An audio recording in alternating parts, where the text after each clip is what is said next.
नमस्कार मित्रांनो, मी प्राध्यापिका सौ आशा अरविंद आकरे, वर्ग 12वा समाजशास्त्र या विषयाअंतर्गत भारतीय समाजाचा परिचय हा पाठ आपण इथे शिकणार आहोत। या पाठामध्ये प्रमुख 3 मुद्दे आहेत। पहिला आहे प्राचीन आणि मध्ययुगीन भारत, दुसरा वसाहतकालीन भारत आणि तिसरा आहे स्वातंत्र्योत्तर काळातील भारत। मानव हा समाजामध्ये राहतो, तो एक समाजशील प्राणी आहे। समाजशास्त्र 19व्या शतकाच्या मध्यावधी युरोपमध्ये उदयास आला। समाजशास्त्राचे जनक ऑगस्ट कॉम्ट त्यांना म्हटले जाते। समाजशास्त्र हे भूतकाळ आणि वर्तमान काळामध्ये मानवी वर्तनावर प्रभाव पाडणारी विविध कारणे, परिस्थिती, घटना आणि क्रिया यांचे आकलन करीत असते। आपली विचारसरणी आणि कृती, प्राधान्यक्रम, आवडीनिवडी, पूर्वग्रह, श्रद्धा, आचार आणि दैनंदिन जीवनात आपण ज्यांचे अनुकरण करतो असे धार्मिक विधी यासारख्या अनेक गोष्टींचा समावेश यामध्ये आहे। भारतीय संस्कृतीचा उगम हजारो वर्षापूर्वी झाला। प्राचीन काळातील समाज जीवन आपल्याला कशाच्या आधारे समजते असा प्रश्न निर्माण होतो। प्राचीन काळातील समाज जीवन समजून घेण्याचा प्रमुख स्रोत म्हणजे पुरातत्वज्ञ आणि इतिहास संशोधकांनी शोधून काढलेल्या पुरातन वस्तू। त्याखेरीज प्रवास वर्णने, एखाद्या घटनेच्या प्रत्यक्षदर्शनी केलेल्या नोंदी, चरित्र ग्रंथ, साहित्य, कोरलेल्या किंवा लिखित राजज्ञा, दरबारी दप्तरे यासारखे लिखित पुरावे उपलब्ध असतात। पुरातन वस्तू म्हणजे नेमकं काय? तर पुरातन वस्तू म्हणजे प्राचीन संस्कृतीची ओळख पटवून देणाऱ्या वैशिष्ट्यपूर्ण मानवनिर्मित वस्तू। लक्षात ठेवा विद्यार्थ्यांनो, पुरातन वस्तू म्हणजे काय? पुरातन वस्तू म्हणजे प्राचीन संस्कृतीची ओळख पटवून देणाऱ्या वैशिष्ट्यपूर्ण मानवनिर्मित वस्तू।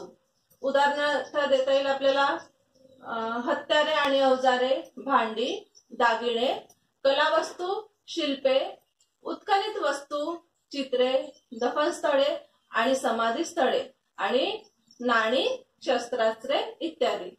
त्याखेरीज मानवी अस्थी आणि प्राण्यांची हाडे, जीवाश्म, प्राचीन स्थळांचे भौगोलिक स्थान या गोष्टी प्राचीन काळातील समाज जीवन समजून घेण्यासाठी उपयुक्त असतात। सर्वात प्रथम पाहूया आपण प्राचीन आणि मध्ययुगीन भारत। समाजशास्त्राच्या या वर्षीच्या अभ्यासक्रमात काही निवडक वैशिष्ट्यपूर्ण पैलूंच्या आधारे आपण प्राचीन आणि मध्ययुगीन काळातील भारतीय समाज कसा होता हे जाणून घेणार आहोत। त्यामध्ये खालील सूत्ररूप गोष्टींचा समावेश आहे: धार्मिक श्रद्धा प्रणाली आणि आचार, स्त्रियांचे समाजातील स्थान, शिक्षण पद्धती, समाज जीवन आणि शहरीकरण। मित्रांनो, हडप्पा संस्कृतीचा काळ हा इसवी पूर्व 2600 ते 1500 पर्यंतचा होता। नंतर वेदकालीन भारत हा इसवी पूर्व 1500 ते 500 पर्यंतचा काळ होता। दुसरे नागरीकरण हे इसवी पूर्व 500 ते 200 पर्यंतचा काळ आणि अभिजात काळ म्हणजे इसवी पूर्व 200 ते इसवी 650 वर्षापर्यंतचा काळ आणि मध्ययुगीन भारताचा काळ इसवी 650 ते 1500 पर्यंतचा काळ। मित्रांनो, पहिला मुद्दा आहे धार्मिक श्रद्धा प्रणाली आणि आचार। या मुद्द्यामध्ये आपण हिंदू धर्म, बौद्ध धर्म, जैन धर्म, ख्रिश्चन धर्म, इस्लाम धर्म आणि पारशी धर्म या धर्मांमध्ये धार्मिक श्रद्धा प्रणाली आणि आचार कशी होती हे शिकणार आहोत।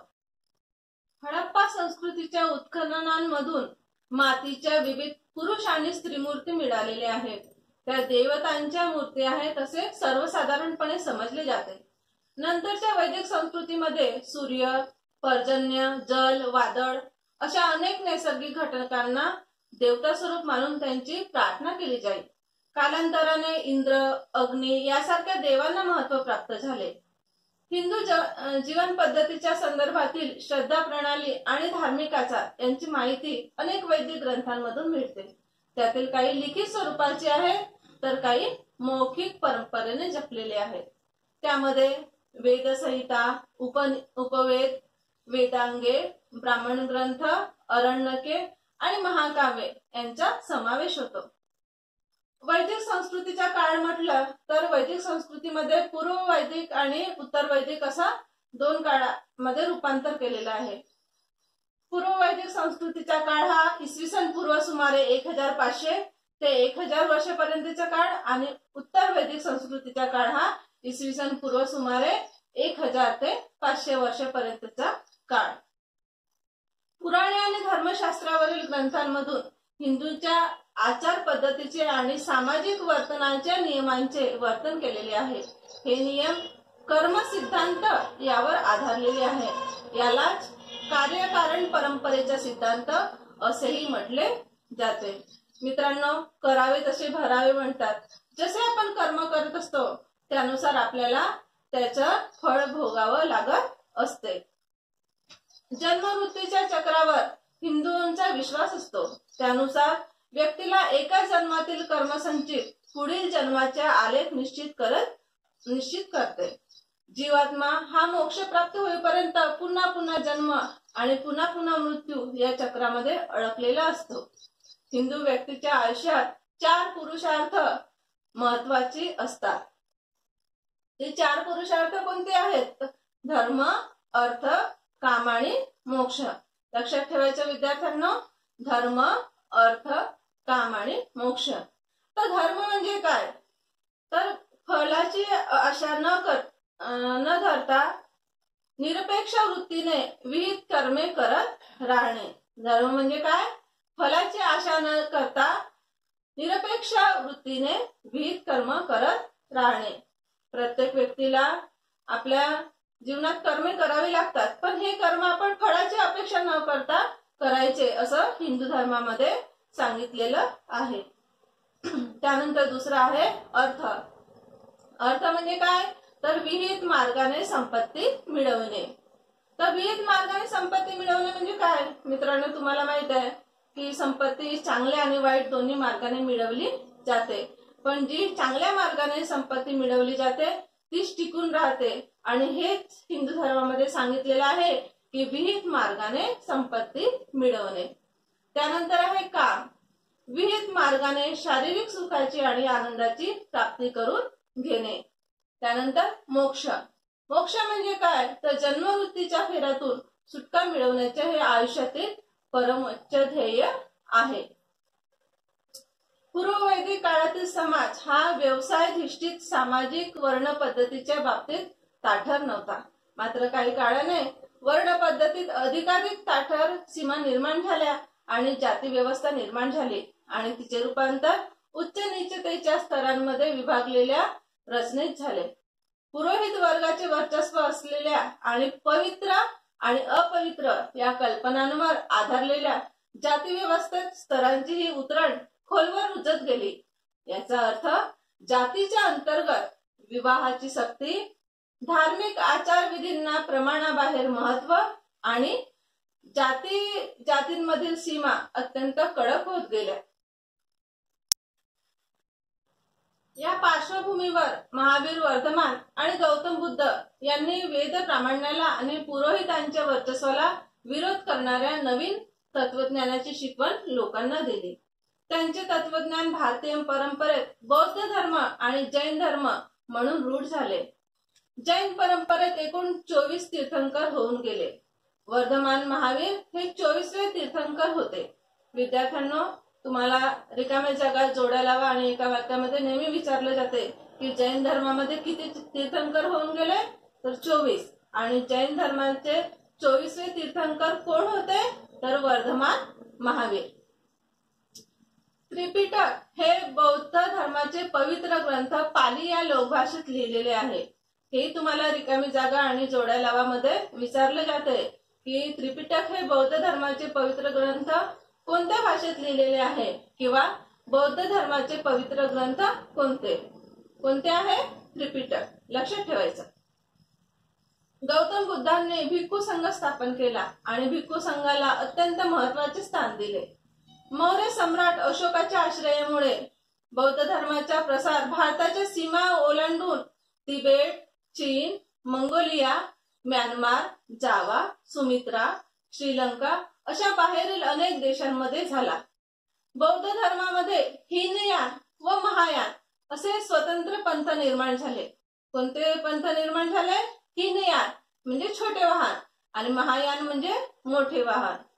जैन धर्मामध्ये सुद्धा दिगंबर आणि श्वेतांबर असे दोन पंथ निर्माण झाले।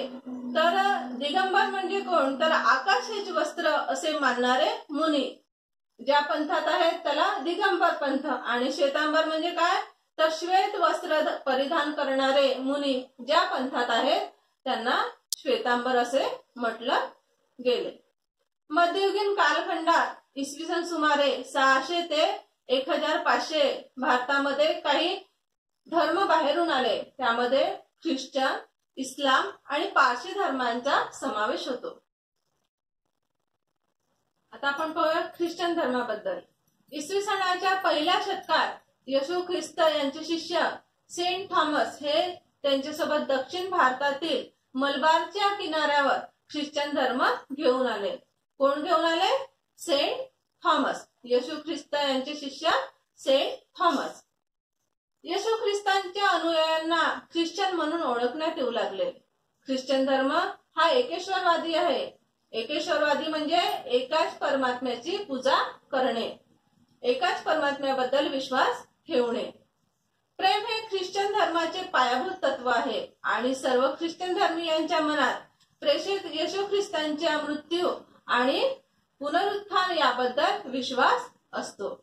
त्यानंतर पाहूया आपण इस्लाम धर्माबद्दल। भारतामध्ये इस्लामचे आगमन इसवी सनाच्या 6व्या शतकात झाले।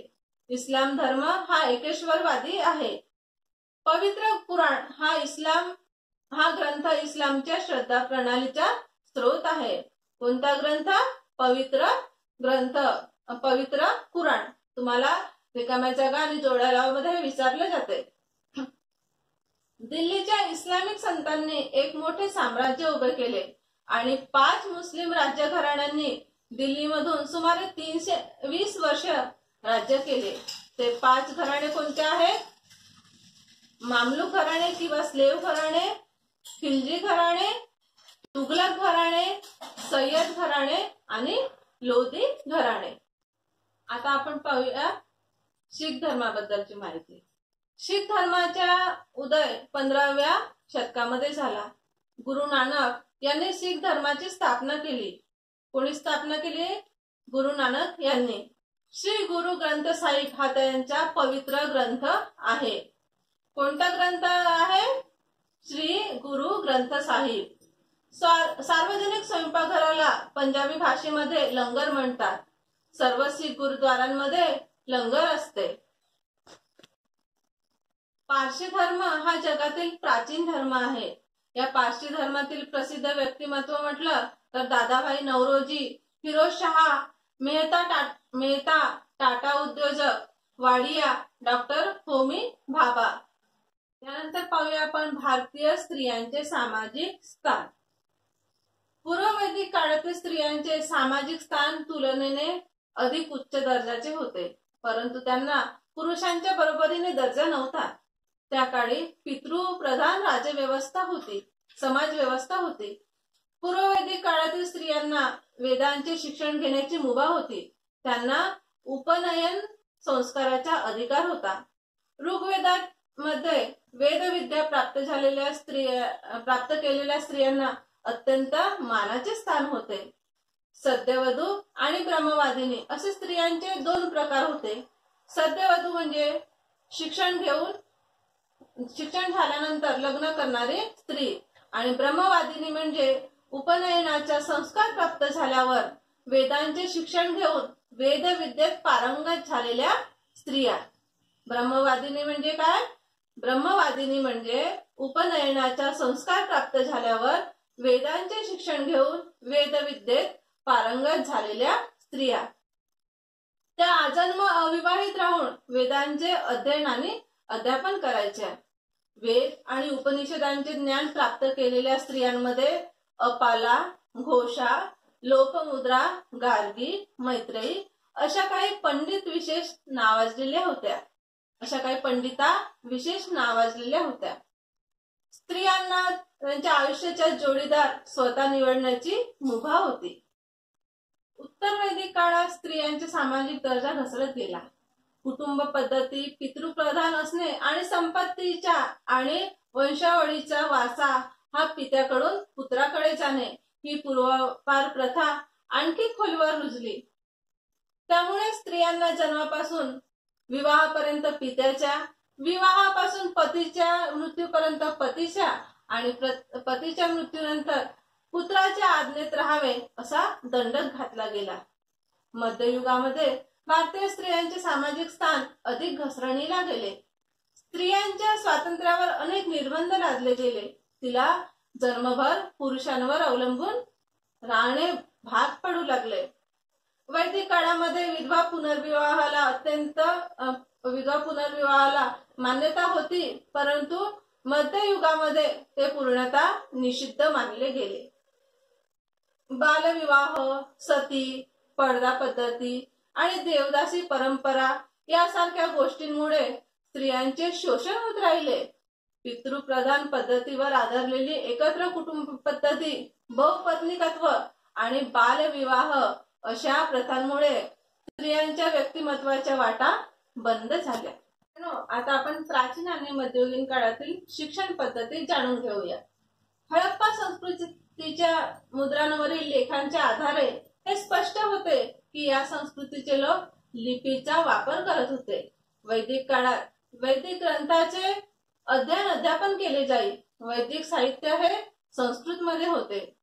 यजुर्वेदामध्ये स्त्रियांसह सर्व वर्गातील व्यक्तींच्या शिक्षणाचा हक्क मान्य केलेला आहे.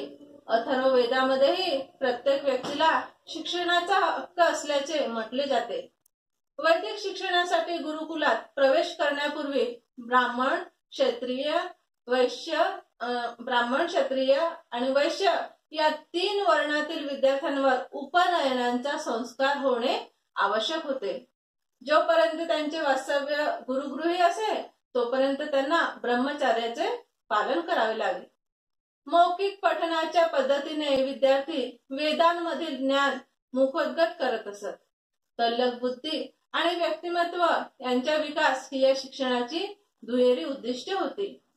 सत्यावर आधारलेले आचरण, विहित कर्तव्याचे पालन, गुरु आणि माता पिता यांच्या प्रति निष्ठा, अतिथी सेवा, श्रद्धा आणि औदार्य या गुणांना महत्व होते. क्षत्रिय प्रशासन आणि युद्धनीतीचे शिक्षण घेत शूद्र शेती आणि पशुपालनाचे शिक्षण घेत. ब्राह्मण बहुधा 4 वेदांवर प्रभुत्व मिळवेपर्यंत गुरुगृहीच राहत असत. वेदकाळात ज्ञाननिर्मिती, ज्ञानसंवर्धन आणि पुढील पिढ्यांकडे ज्ञानाचे हस्तांतरण करण्याचे काम ऋषी, मुनी आणि द्रष्टया व्यक्तींना केले. ब्रह्मतत्वाचे ज्ञान प्राप्त झालेले म्हणून त्यांना ब्राह्मण म्हणत. कुणाला ब्राह्मण म्हणत होते? ब्रह्मतत्वाचे ज्ञान प्राप्त झालेले म्हणून त्यांना ब्राह्मण म्हणत होते. गौतम बुद्धाच्या काळात भारतात अनेक ठिकाणी बौद्ध संघ स्थापन झाले. सतत भ्रमण करणाऱ्या भिक्खूंना पावसाळ्यात राहण्यासाठी ठिकठिकाणी वर्षावास बांधले जाई. भिक्खूंच्या वास्तव्यासाठी बांधलेल्या या स्थानांना विहार असे म्हणत. या विहारामधून पुढे बौद्ध भिक्खूंना शिक्षण देणारी केंद्रे उभी राहिली. काही काळाने गौतम बुद्धांनी या संघामध्ये स्त्रियांना प्रवेश देण्यास परवानगी दिली होती.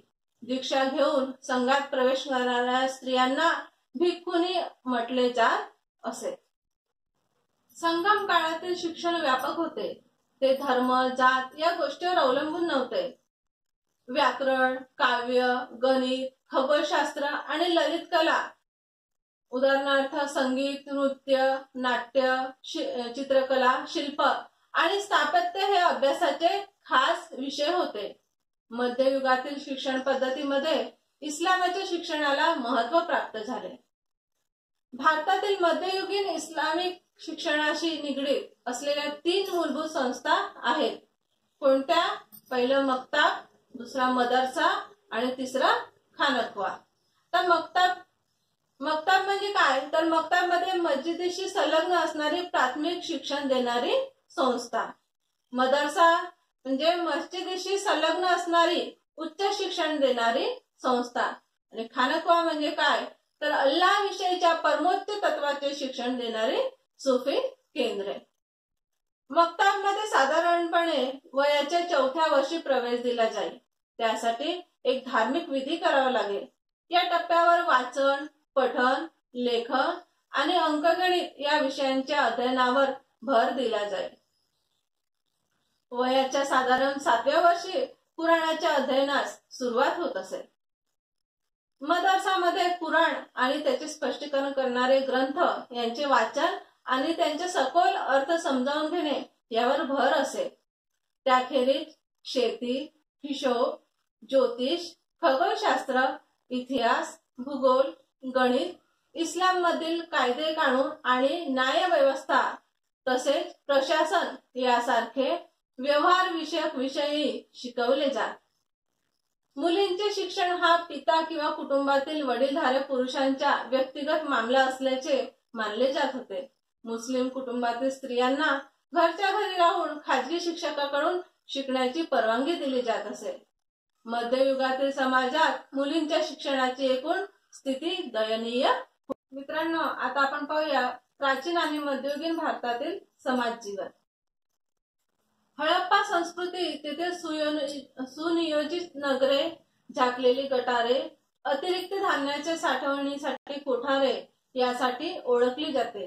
मोहेंजोदडो येथील महास्नानगृह हे तेथील सामूहिक जीवनाचे एक निदर्शक आहे। हडप्पा संस्कृतीच्या स्थळांच्या उत्खननातून पुढे आलेल्या पुराव्याच्या आधारे असे दिसते की तेथील समाजात कौशल्याधारित व्यावसायिकांचे वर्ग होते। मात्र या विभागणीत उच्च नीचतेची उतरण नव्हती। या वर्गामध्ये गावकरी, कारागीर, व्यापारी, मासेमारी करणारे, धर्मगुरू, प्रशासक, कलाकार, विणकर इत्यादींचा समावेश होता। संगम साहित्यामध्ये विविध जमाती आणि जातींचा उल्लेख केलेला आढळतो। पारंपरिक कथांचे गायक करत गावोगाव फिरणाऱ्या कलाकारांचा एक स्वतंत्र वर्ग होता। मासेमारी करणारे, मिठाचे उत्पादन करणारे, विणकर, शेतकरी, मेंढपाळ, गोपालक यासारख्या व्यावसायिकांचे स्थान महत्त्वाचे होते। वैदिक काळातील वर्ण व्यवस्था समाजातील व्यवसायाधिष्ठित वर्गवारीवर आधारलेली होती। वर्ण व्यवस्था महत्त्वाची आहे विद्यार्थ्यांनो। या वर्ण व्यवस्थेमध्ये 4 प्रमुख वर्ण होते: ब्राह्मण, क्षत्रिय, वैश्य आणि शूद्र। कोणते? ब्राह्मण, क्षत्रिय, वैश्य आणि शूद्र। वर्ण व्यवस्था तुम्हाला टिपालियामध्ये विचारलं जाते। हे ब्राह्मण काय करायचे? ब्राह्मण म्हणजे कोण? तर पुरोहित, शिक्षक आणि बुद्धिजीवी वर्ग यांचा समावेश ब्राह्मण वर्णामध्ये होता। त्यानंतर क्षत्रिय, जे राज्यकर्ते आणि योद्धे होते, त्यांचा समावेश क्षत्रियांमध्ये होत होता। वैश्य, व्यापारी, व्यावसायिक आणि शेतकरी यांचा समावेश वैश्यामध्ये होत होता। आणि शूद्र म्हणजे कोण? तर हीन व हलक्या दर्जाची कामे करणारे। हिंदू धर्मामध्ये आश्रम व्यवस्था महत्त्वाची होती। आश्रम व्यवस्थेमध्ये मुख्य 4 आश्रम मानले जात होते: ब्रह्मचार्याश्रम, गृहस्थाश्रम, वानप्रस्थाश्रम आणि संन्यासाश्रम। कोणते 4 आश्रम? ब्रह्मचार्याश्रम, गृहस्थाश्रम, वानप्रस्थाश्रम आणि संन्यासाश्रम। तर ब्रह्मचार्याश्रम म्हणजे काय? तर विद्यार्थी, अविवाहित ब्रह्मचर्य यांनी वयाच्या जवळपास 25 वर्षापर्यंत ब्रह्मचारी राहून गुरुगृहामध्ये शिक्षण घेणे। त्यानंतर गृहस्थाश्रम, तर गृहस्थाश्रमामध्ये आपले नियम पाळून आनंदात गृहस्थ जीवन पूर्ण करणे। त्यानंतर आहे वानप्रस्थाश्रम। तर वानप्रस्थाश्रम मध्ये एकांतवासी आणि निवृत्त होणे। आणि त्यानंतर आहे संन्यासाश्रम। तर संन्यास हा सर्वसंग परित्याग समजून संन्यास घेऊन आपले जीवन व्यतीत करणे। हिंदू तत्वज्ञानामध्ये परमेश्वर प्राप्ती आणि मोक्ष प्राप्तीचे 4 मार्ग सांगितलेले आहेत। कोणते 4 मार्ग? ज्ञानमार्ग, भक्ती मार्ग, राजमार्ग आणि कर्ममार्ग। गुप्त सत्तेचा काळ हा भारतातील अभिजात संस्कृतीचा काळ समजला जातो। या काळात भारतीय समाजाने जीवनाच्या सर्व क्षेत्रातील समृद्धी अनुभवली। कला, विज्ञान, राजनीती, धर्म, तत्वज्ञान, अर्थशास्त्र अशा सर्व क्षेत्रातील विकासाचा मूलभूत पाया या काळात घातला गेला। याच काळात आर्यभट्टाने भूमिती, त्रिकोणमिती, विश्वोत्पत्तीशास्त्र या विषयावर लेखन केले। कोणत्या विषयांवर? आर्यभट्टाने भूमिती, त्रिकोणमिती, विश्वोत्पत्तीशास्त्र या विषयावर लेखन केले। तसेच एक वर्षामध्ये 365 ते 358 दिवस असल्याचे गणित मांडले। पृथ्वी गोल असल्याचा सिद्धांतही त्याने मांडला। याच काळात धर्मोत्तरीने औषधोपचाराच्या विषयी लेखन केले। या काळात सुद्धा जाती व्यवस्था कठोरपणे पाळली जात होती। भारतातील मध्ययुग हा सर्वाधिक अंधकाराचा काळ होता असे अनेकदा म्हटले जाते। आता आपण पाहूया प्राचीन आणि मध्ययुगीन भारतातील शहरीकरण। शहरीकरण हा औद्योगिकीकरणाचा परिणाम आहे। या आधुनिक काळातील लोकप्रिय दृष्टिकोनाला हडप्पा संस्कृतीमध्ये दिसणारे नागरीकरण छेद देणारे आहे। आधुनिक औद्योगिकीकरणाचा मागमूस नसतानाही हडप्पा संस्कृतीमध्ये पूर्वनियोजित नगरे अस्तित्वात होती आणि तेथील जीवन प्रणाली पहिली नागरी संस्कृती म्हणता येईल। पुरातत्वीय पुराव्यावरून असे दिसते की हडप्पा संस्कृतीच्या लोकांचे नागरी जीवन विकसित स्वरूपाचे होते। काही घरांमधून विहिरी आणि स्नानगृहे होती। नगरामध्ये बंद आणि भूमिगत गटारे होती। इसवी सन पूर्वी सुमारे 500 ते 200 वर्ष या कालखंडात या प्रदेशात दुसरे नागरीकरण झाले। वैदिक लोकांच्या सुरुवातीच्या जनपद या नावाने उल्लेख केला जाणाऱ्या छोट्या राज्यांनी विस्तार करण्यास प्रारंभ केला आणि विविध जनपदांच्या एकत्रीकरणातून महाजनपदे निर्माण झाले। या काळातील नगरांची आणि तेथील जनजीवनाची माहिती जैन, बौद्ध आणि संस्कृत सूत्रवाङ्मयातून मिळते। याच काळात धातूच्या चलनी नाण्यांची सुरुवात झाली। महाजनपदांमधील राजधानींची नगरे ही सत्तेची आणि व्यापारी केंद्रे बनली। या नगरांमध्ये कारागीर आणि व्यापारी श्रेणी प्रस्थापित झाल्या। अंतर्गत आणि पूर्वेकडील प्रदेशांना जोडणाऱ्या हमरस्त्यांचे जाळे निर्माण झाले। राजा या पदाला सर्वाधिक सामर्थ्य आणि प्रतिष्ठा प्राप्त झाले। राज्यकारभारामध्ये राजाला सहाय्य करण्यासाठी मंत्री आणि विविध अधिकाऱ्यांची नियुक्ती केली जाऊ लागली। बहुतांश मंत्री आणि अधिकारी हे क्षत्रिय असत। आता आपण पाहणार आहोत वसाहतकालीन भारत। 16व्या शतकात व्यापाराच्या उद्देशाने पोर्तुगीज भारतात आले। 17व्या शतकाच्या पूर्वार्धात उच्च आणि ब्रिटिशही भारत किनाऱ्यावर उतरले। फ्रेंच सुद्धा भारतात पोहोचले, पण त्यांचे अस्तित्व अधिक प्राकर्षाने फक्त दक्षिण भारतात पाँडिचेरी येथे जाणवले। ब्रिटिशांनी 20व्या शतकापर्यंत भारतभर राज्य केले। त्यांच्या राजवटीच्या काळात भारतात ख्रिश्चन धर्माच्या अग्निकल परंपरेचा प्रभाव अधिक होता। वसाहतींच्या काळात ब्रिटिश सत्तेचा भारतीय समाजावर प्रभाव पडला।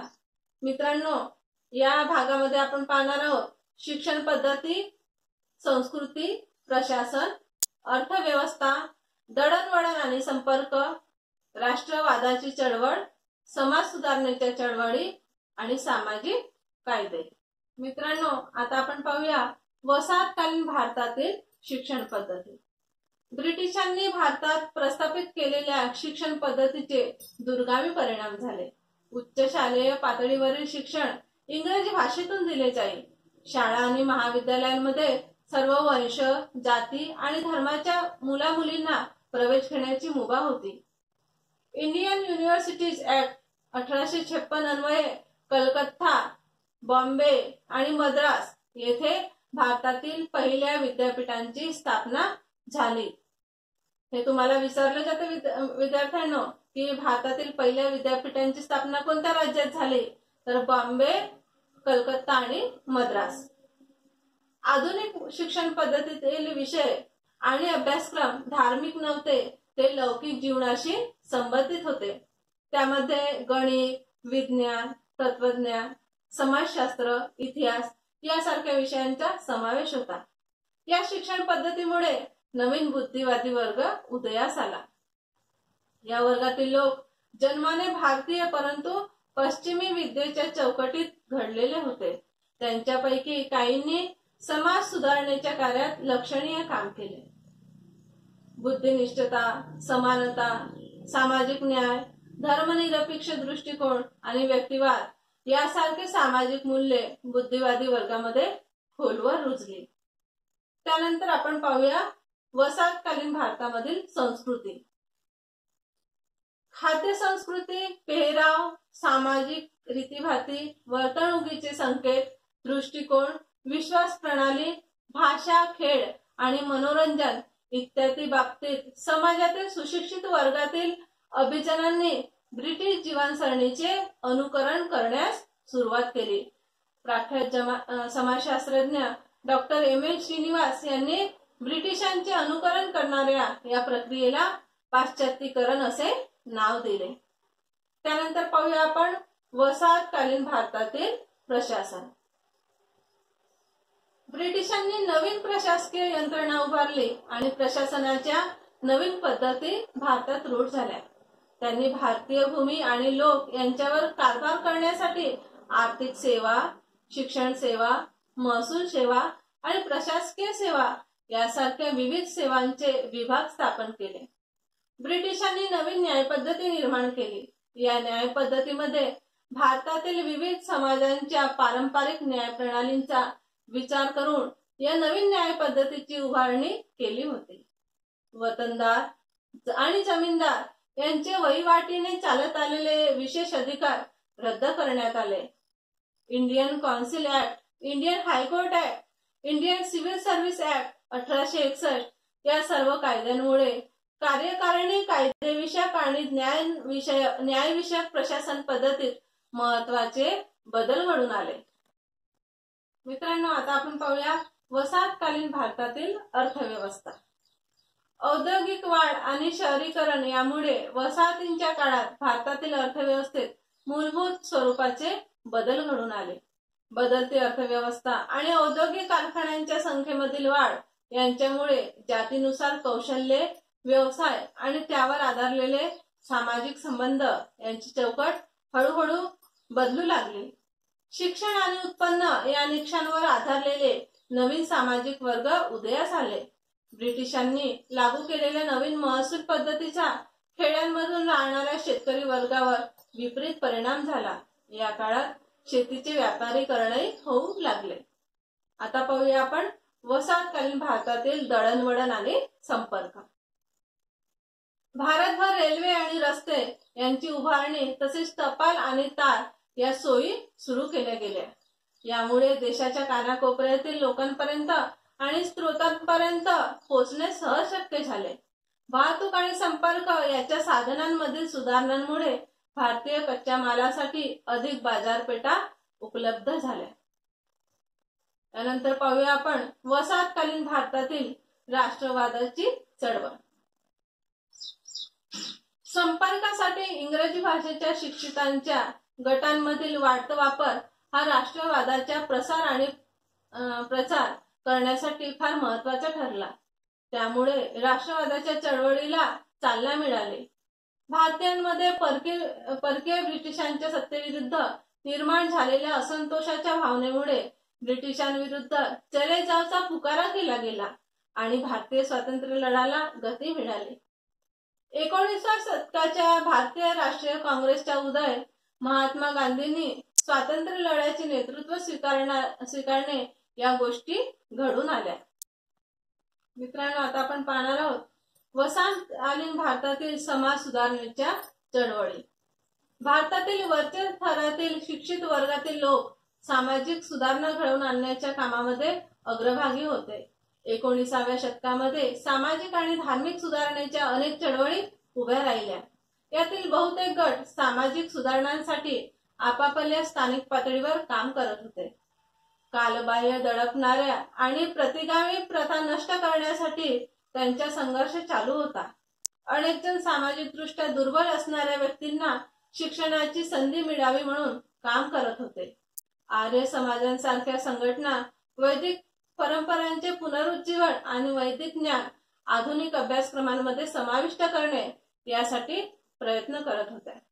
मित्रांनो, आता आपण पाहूया काही समाज सुधारणेच्या चळवळी आणि त्यांचे संस्थापक. ब्राह्मण समाज यांचे संस्थापक आहेत राजा राममोहन रॉय. मित्रांनो, हे महत्वाचं आहे. तुम्हाला रिकाम्या जागा जोडायला आणि एका वाक्यामध्ये नेहमी विचारले जाते. तर पहिला आहे ब्राह्मण समाज यांचे संस्थापक आहेत राजा राममोहन रॉय. आर्य समाज यांचे स्वामी दयानंद सरस्वती. प्रार्थना समाज यांचे संस्थापक आहेत आत्माराम पांडुरंग तरखडकर. सत्यशोधक समाज यांचे संस्थापक आहेत महात्मा ज्योतिराव फुले. हरिजन सेवक संघ यांचे संस्थापक आहेत महात्मा गांधी. थिओसॉफिकल सोसायटी यांचे संस्थापक आहेत एन ए बेझंट. सेवा सदन यांचे संस्थापक आहेत बेहरामजी मलबारी. धर्मसभा यांचे संस्थापक आहेत राधाकांत देव. वहाबी चळवळ यांचे संस्थापक आहेत सय्यद वलीउल्लाह. आणि सेल्फ रिस्पेक्ट मुवमेंट यांचे संस्थापक आहेत इरोदे व्ही रामस्वामी पेरियर. मित्रांनो, आता आपण पाहूया वसाहतकालीन भारतातील सामाजिक कायदे. या कायद्यांचा संबंध सामाजिक न्याय, समाज कल्याण, अपेक्षित सामाजिक सुधारणा तसेच भारतीय समाजातील दुर्बल घटकांना संरक्षण देणे या गोष्टींशी आहे. समाज सुधारणांचा प्रयत्न करणारे गट आणि संघ यांची संख्या वाढल्यामुळे प्रचलित दुष्ट प्रथांवर बंदी आणणारे कायदे अंमलात आणण्यासाठी ब्रिटिश सरकारवर दडपण आणणे त्यांना शक्य झाले. केवळ कायदे करून समाज परिवर्तन साधता येत नाही, मात्र त्यामुळे अन्याय, दडपशाही, शोषण आणि अपशब्दांचा प्रयोग यासारख्या गोष्टींना बळी पडलेल्यांसाठी त्यातून आशा निर्माण होते. मित्रांनो, काही कायदे आणि ते कोणत्या वर्षी निर्माण झाले याबद्दलची माहिती आपण पाहणार आहोत. 1819 मध्ये सती प्रतिबंधक कायदा निर्माण करण्यात आला. 1843 मध्ये इंडियन स्लेव्हरी कायदा. 1850 मध्ये कास्ट डिसेबिलिटी रिमूव्हल कायदा. 1856 मध्ये विधवा पुनर्विवाह कायदा. 1870 मध्ये स्त्री भ्रूण हत्या प्रतिबंध कायदा. 1872 मध्ये स्पेशल मॅरेज कायदा आणि 1829 मध्ये बालविवाह विरोधी कायदा. विद्यार्थ्यांना आता आपण पाहणार आहोत स्वातंत्र्योत्तर भारत. स्वातंत्र्योत्तर काळात एक स्वतंत्र देश या नात्याने भारताच्या ध्येय धोरणांमध्ये अनेक बदल झाले. आपली प्राचीन संस्कृती आणि ब्रिटिश काळ यांच्या संमिश्र परिणामातून आपले वर्तमानातील विचार, वागणूक, उद्दिष्टे, ध्येय, गरजा या गोष्टींची विशिष्ट पगडी बनलेली आहे. आपल्याला पुढे जाण्यासाठी भारताच्या संविधानातील तत्वे आणि मूल्ये हे मार्गदर्शक ठरतात.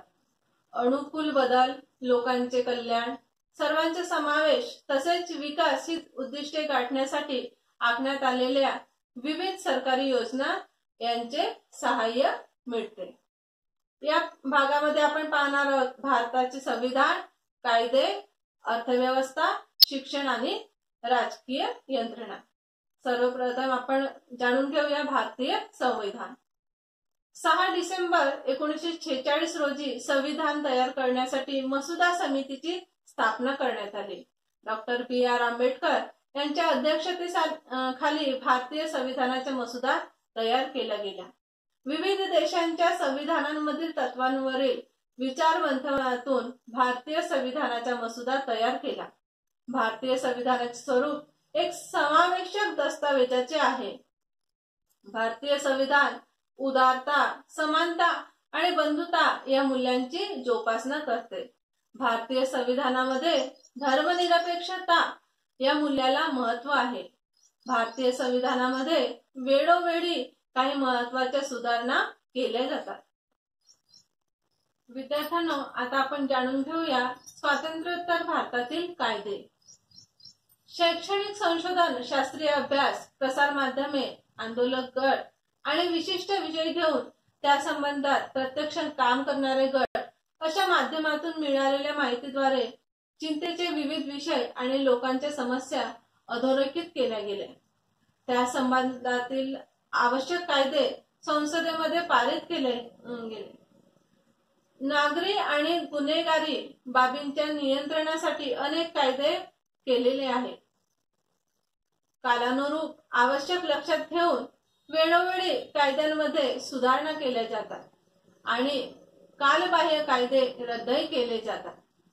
मित्रांनो, आता आपण जाणून घेऊया काही कायदेविषयक तरतुदी.